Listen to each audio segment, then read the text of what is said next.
안녕하세요. 사연을 부탁해입니다. 오늘의 사연을 소개하겠습니다. 그 모든 일은 시어머님의 유언으로부터 시작이 되었습니다.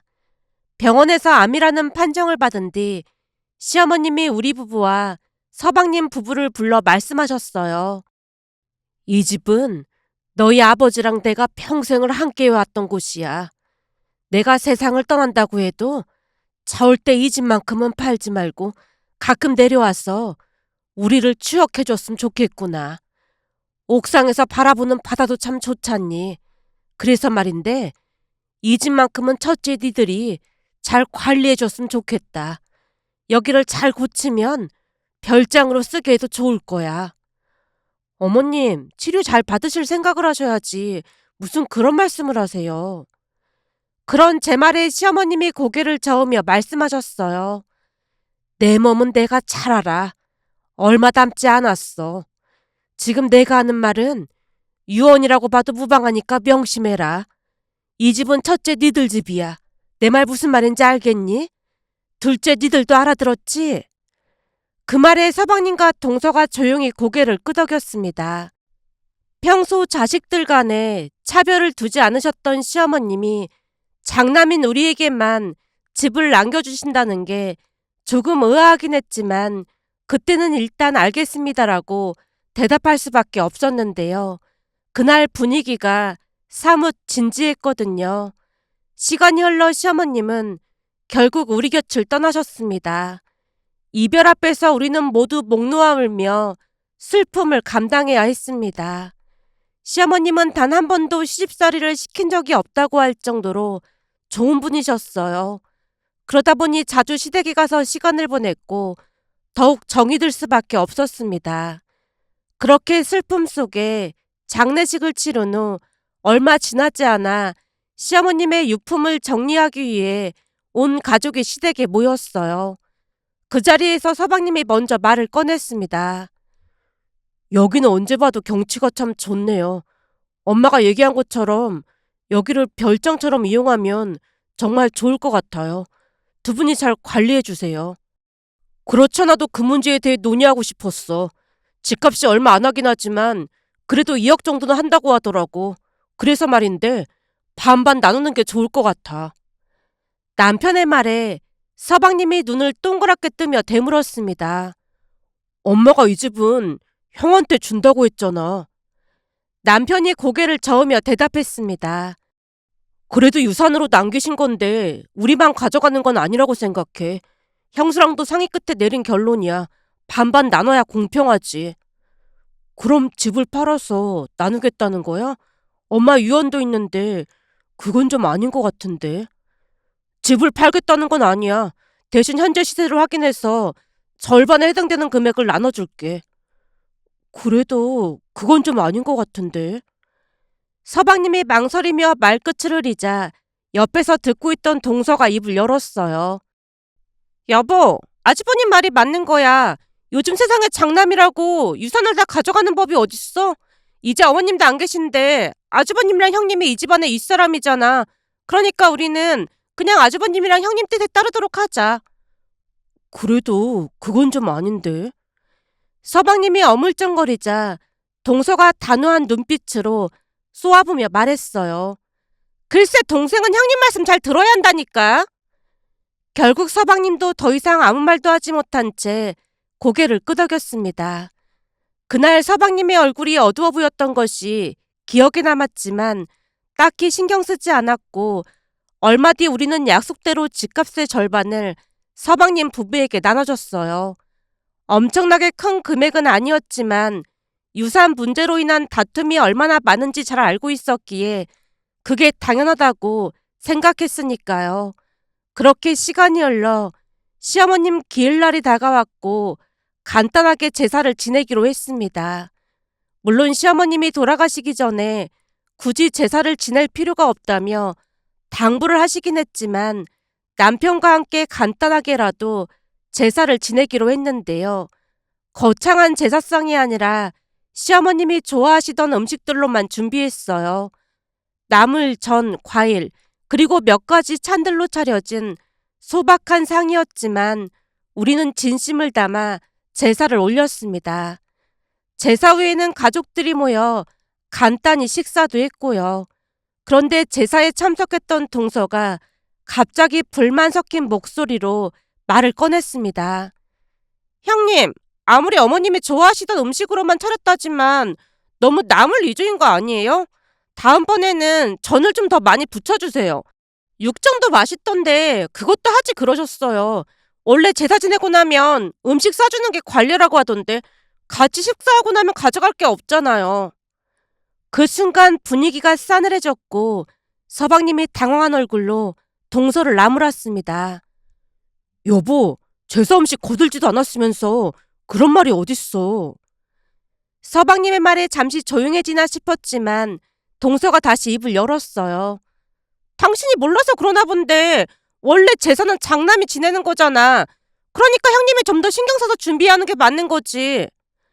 서방님이 한숨을 쉬며 동서를 노려보더니 단호하게 말했습니다. 그만 좀 해. 전 그러면 당신도 와서 음식 준비하는 거 돕던지. 사람이 양심이 있어야지, 양심이. 서방님의 일침에 동서의 얼굴이 울그락불그락해졌는데요. 더 이상 아무 말도 하지 않고 자리에서 일어나 돌아갔습니다. 동서는 그날 이후 한동안 연락이 없었습니다. 그러다 어느 날은 남편이 본가 이야기를 꺼냈어요. 본가 말이야. 어머님 말씀대로 거기 리모델링해서 별장처럼 이용해볼까? 내 친구 영민이가 도와주겠다고 하네. 영민 씨? 그러고 보니 영민 씨가 그런 쪽에 일을 시작했다고 했지? 아직 일이 별로 없어서 시간이 되기도 하고 대신 상부상조하는 조건으로 저렴하게 해주겠대. 어떻게 생각해? 영민 씨라면 믿고 맡길 수 있을 것 같긴 해. 그럼 한번 해볼까? 근데 그러려면 대출을 좀 받아야 할 것 같은데. 당신만 괜찮다면 내가 회사 대출 알아볼게. 그렇게 우리는 본가의 집을 새로 짓다시피 리모델링을 하기로 결정했습니다. 남편은 회사 대출을 알아보고 남편 친구 영민 씨가 많은 부분에서 양보를 해준 덕에 생각보다 저렴하게 집을 지을 수 있었습니다. 공사 진행은 순조로웠고 집이 거의 완성되어 갈 무렵 오랜만에 동서에게서 전화가 왔습니다. 형님, 본가에 새로 집을 지었다면서요? 동서, 오랜만이네. 아, 네. 요즘 일이 너무 바빠서 연락을 못 드렸어요. 근데 그이한테 들어보니까 집을 엄청 예쁘게 지었다는데 완공은 언제예요? 다음 달 중순쯤 완공될 거야. 진짜요? 그럼 완공날 내려가시겠네요? 그렇지. 당연히 내려가야지. 제가 건성으로 대답했는데 동서가 신난 목소리로 다시 물었습니다. 형님, 그럼 그날 저희도 내려가도 될까요? 거기 경치가 엄청 좋잖아요. 어떻게 집이 바뀌었는지 너무 궁금해서요. 그래, 구경 오던지. 제 말에 동서가 몇 번이나 고맙다는 말을 하고 전화를 끊었습니다. 그때까지는 동서가 무슨 생각을 하고 있는지 전혀 알지 못했고 그냥 좋은 게 좋은 거라며 대수롭지 않게 넘겼어요. 그렇게 새 집 완공일이 다가오고 있었습니다. 새 집이 완공되던 날 오랜만에 온 가족이 본가에 모였어요. 모두가 새롭게 지어진 집을 둘러보며 감탄을 아끼지 않았고 정원에서 간단하게 식사를 하며 완공을 축하했어요. 새 집은 기대 이상으로 예쁘게 지어져서 우리 마음에 쏙 들었고 특히나 아이들이 집을 무척이나 좋아했습니다. 그날 이후 우리는 탐나는 대로 본가에 내려가 시간을 보내곤 했어요. 가족들 모두 새 집에서 행복해했고 그곳은 우리에게 새로운 추억의 공간이 되어가고 있었습니다. 그러던 어느 날은 동서에게서 전화가 왔습니다. 형님, 부탁드릴 게 있어서 연락드렸어요. 부탁이라니? 무슨 부탁인데? 그게 곧 엄마 생신이거든요? 근데 전에 엄마한테 형님네 별장 사진을 보여드렸더니 꼭 한번 가보고 싶다고 하시더라고요. 그래서 말인데 엄마 생신 때 그 집 좀 2박 3일만 이용해도 될까요? 대신 제가 이용 금액은 드릴게요. 평소와는 다르게 동서의 어투가 조심스러웠는데요. 이용 금액까지 언급하며 어렵게 부탁하는 모습을 보니 쉽게 거절할 수가 없었습니다. 동서, 가족끼리 돈은 무슨 돈이야. 어차피 비어있는데 그냥 사용하면 되는 거지. 제 말에 동서의 목소리가 금세 밝아졌습니다. 진짜요? 진짜 그냥 이용해도 되는 거예요? 그럼 정확한 날짜만 알려줘. 제가 흔쾌히 허락하자 동서가 몇 번이고 고맙다고 말하며 전화를 끊었습니다. 며칠 뒤 동서로부터 별장에서 잘 지내고 왔다는 연락이 왔어요. 그 뒤로는 별다른 말이 없었기에 이런저런 정리도 할 겸 남편과 함께 별장에 다녀왔습니다. 별장은 생각했던 것보다 훨씬 깨끗하게 정리되어 있었어요. 나름 신경을 써서 청소하고 정리해둔 모습이었으니까요. 그런 모습을 보니 마음이 훈훈해졌습니다. 그런데 며칠 후 동서가 굴비 선물 세트를 들고 집으로 찾아왔어요. 문을 열자마자 밝은 얼굴로 고개를 숙이며 동서가 인사를 했습니다. 형님, 아주버님 덕분에 정말 잘 지내다 왔어요. 엄마도 너무 좋아하시면서 몇 번이나 감탄하셨어요. 두 분께 정말 감사드려요. 아니야, 사돈 어르신이 만족하셨다니까 우리도 기분이 좋네. 그런데 이런 건 뭐하러 사왔어? 제가 민망해하고 있자 동서가 웃으며 말했어요. 너무 감사해서 그냥 지나칠 수가 없었어요. 백화점에서 좋은 걸로 골라왔으니까 맛있게 드세요. 동서가 내내 고맙다는 말을 반복하며 화난 얼굴로 돌아갔습니다. 동서가 떠난 뒤 남편이 조용히 말을 꺼냈어요. 사실 그동안 재수 씨가 예의 없다는 생각을 했었는데 오늘 하는 걸 보니까 내가 오해하고 있었던 것 같아. 그러게 말이야.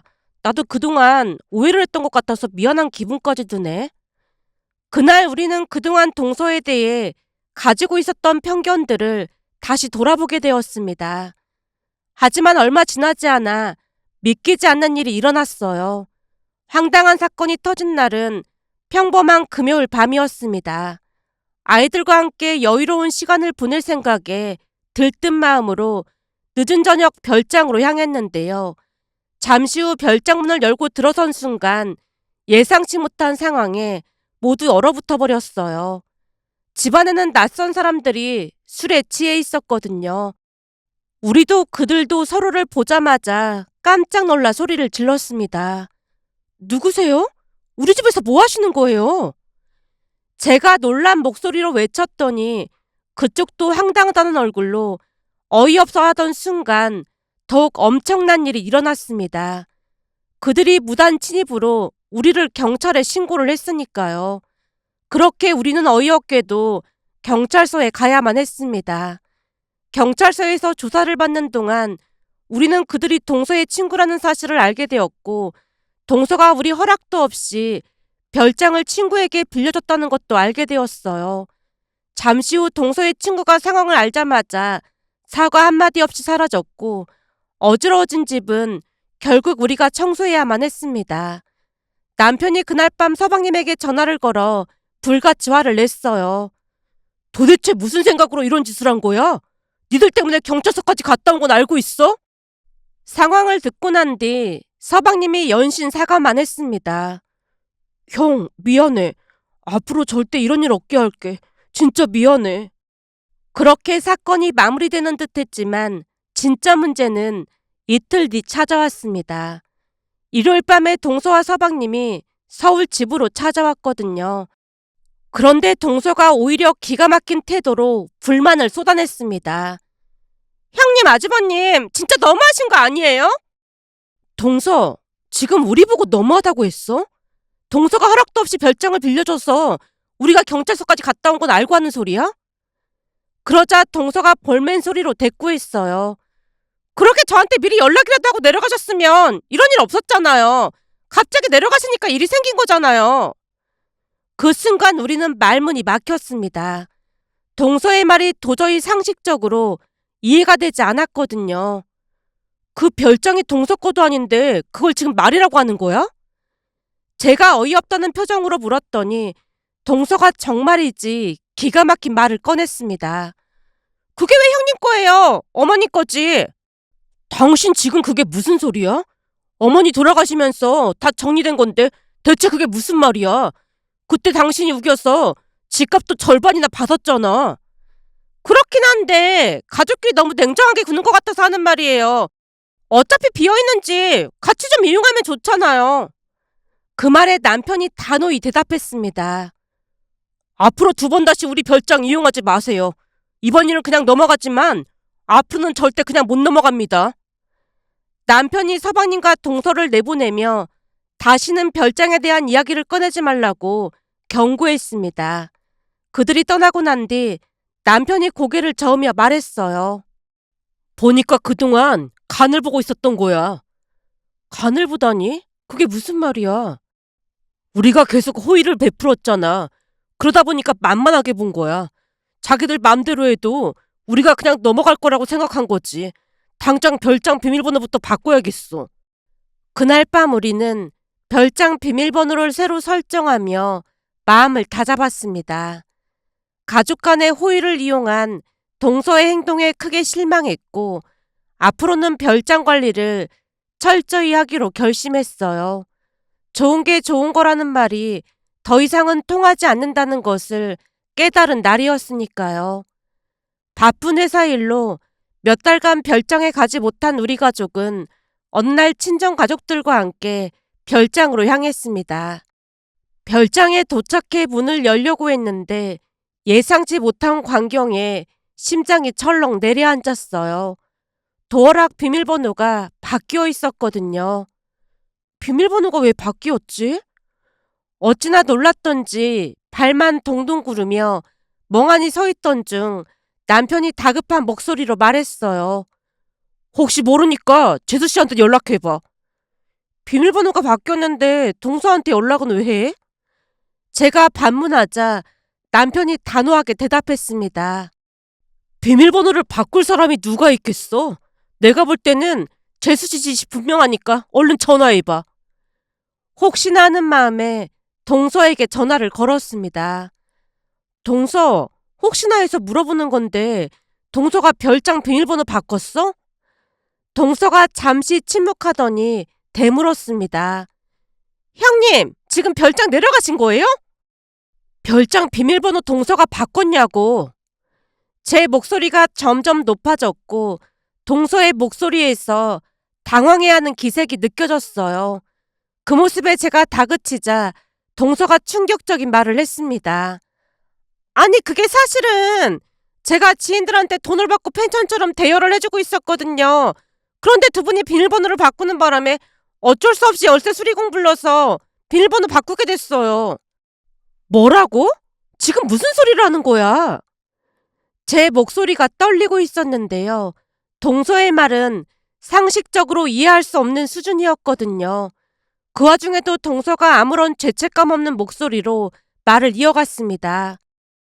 형님이랑 아주버님은 간혹 주말에만 내려가시잖아요. 그래서 저는 평일만 예약받았어요.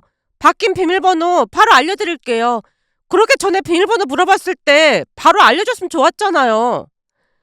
비밀번호를 바꾼 뒤 동서가 물어본 적이 있었지만 제가 단호하게 거절한 적이 있었거든요.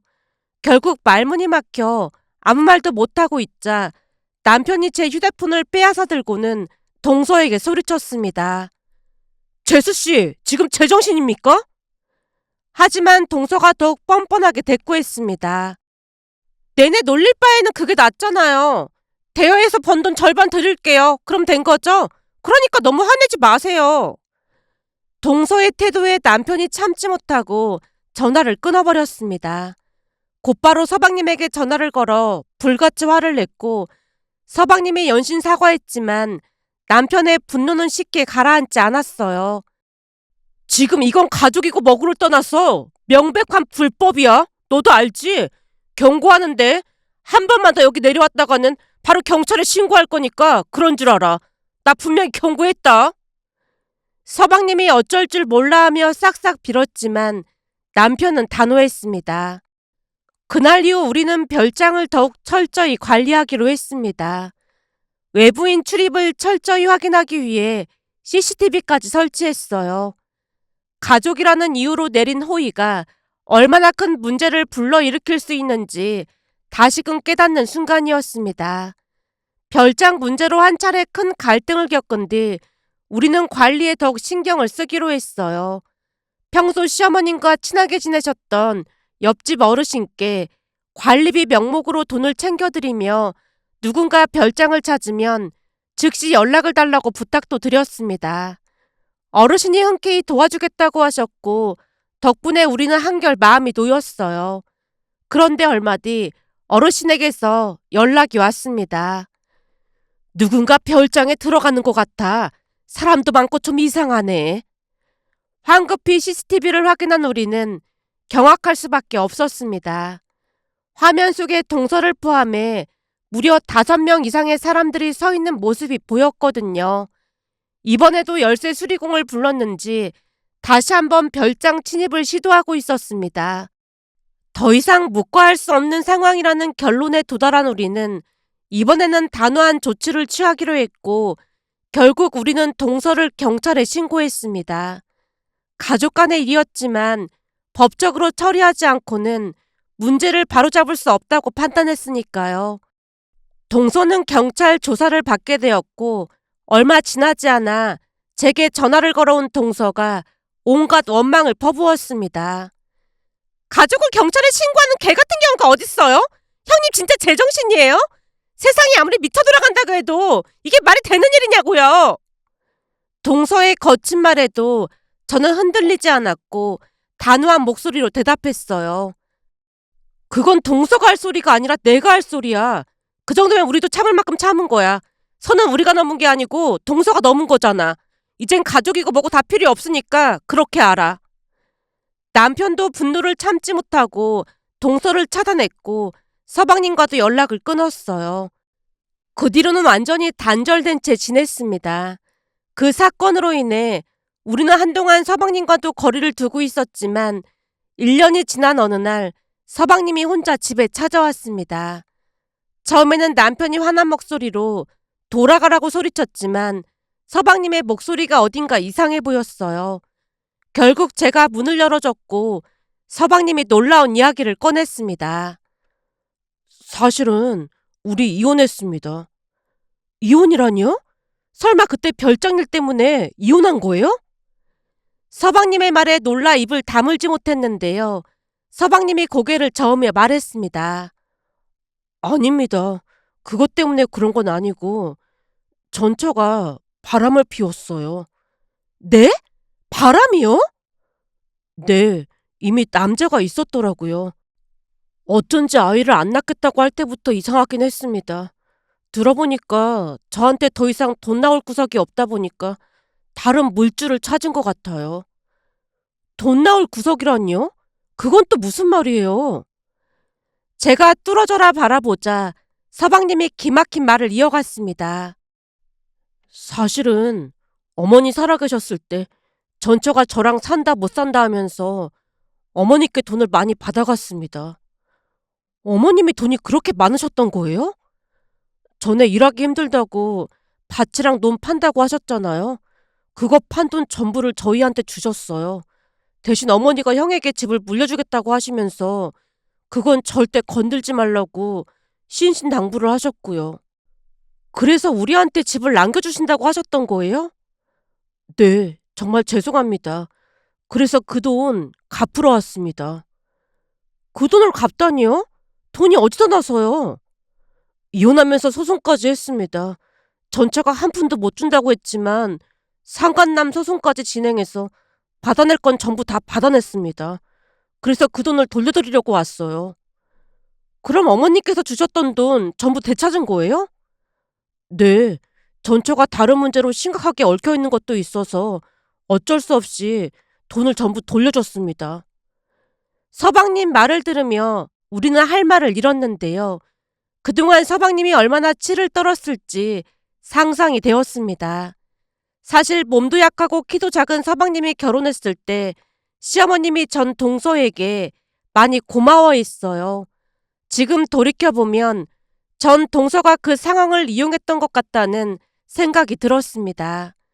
하지만 서방님도 질릴 대로 질렸던 것인지 이를 악물고 돈을 받아냈다고 했습니다. 그 말을 들으면서 우리는 전 동서가 바람까지 피웠다는 사실에 큰 충격을 받았어요. 그 뒤로 우리는 서방님을 챙기며 큰 문제 없이 지내고 있었습니다. 모든 문제는 전 동서 때문에 일어났던 것이었기에 서방님에 대한 불만은 없었고 오히려 서방님이 안쓰럽기까지 했으니까요. 그렇게 시간이 흘러 시어머님 제사가 다가왔습니다. 남편과 저는 함께 제사 음식을 준비하고 있었고 서방님도 돕겠다며 일찍 집으로 왔는데 그날 서방님이 또다시 우리에게 놀라운 말을 꺼냈어요. 한숨을 쉬며 서방님이 조용히 입을 열었습니다. 전처 그 여자 말이에요. 감빵 같다네요. 네? 깜빵이라니요? 우리 둘 다 깜짝 놀란 얼굴로 서방님을 바라봤는데요. 그때 바람 피웠던 상대가 유부남이었거든요. 그런데 그 남자한테도 사기를 쳤나 봐요. 무슨 사기를 쳤던 건지 결국 걸려서 깜빵에 갔다더라고요. 도대체 뭘 어떻게 했길래 감옥까지 간 거예요? 서방님이 고개를 저으며 덤덤하게 말을 이어갔습니다. 저도 자세히는 몰라요. 몇 달 전에 그 여자한테 전화가 왔는데 울며 불며 도와달라고 했거든요. 그 여자 행동에 치가 떨려서 바로 차단했고요. 근데 얼마 뒤 집으로 편지 한 통이 왔어요. 내용을 확인해 보니까 전처더라고요. 편지요? 아니 요즘 세상에 손편지를 썼단 말이에요? 서방님이 잠시 말을 멈추고 고개를 저으며 깊은 한숨을 내쉬더니 답했습니다. 처음에는 저도 갑자기 웬 편지인가 싶었어요. 그런데 봉투를 뜯어보니까 아주 구구절절 애틋하게 써놨더라고요. 그래도 자기를 가장 사랑해줬던 사람은 전 남편인 저였던 것 같다고 하면서 다시 시작하고 싶대나 뭐래나 그러면서 하는 말이 교도소에 면회 한번 와주면 안 되겠냐고 눈물로 호소를 한다나 뭐래나 그러더라고요. 서방님이 넌덜머리가 난다는 듯 고개를 내저으며 말을 이어갔습니다. 진짜 그런 미친 여자랑 3년 넘게 살았던 제가 더 미쳤던 게 아닌가 싶네요. 대체 왜 그때는 그 여자가 괜찮아 보였는지 제 자신이 원망스러울 지경입니다. 그 말을 듣는 순간 우리 모두 말문이 막혔습니다. 그동안 서방님이 겪어온 일들과 전 동서의 기행을 떠올리니 이건 웬만한 막장 드라마도 못 따라올 수준이라는 생각이 들었습니다. 그 뒤에도 전 동서가 몇 번 편지를 보내왔다는 말을 들었지만 나중에는 편지를 그냥 찢어버렸다고 했어요. 그 모습을 보며 문득 선한 끝은 있어도 악한 끝은 없다는 말이 떠올라 이렇게 글 남겨봅니다. 오늘의 사연은 여기까지였습니다. 즐겁게 보셨다면 구독, 좋아요 부탁드립니다. 고맙습니다.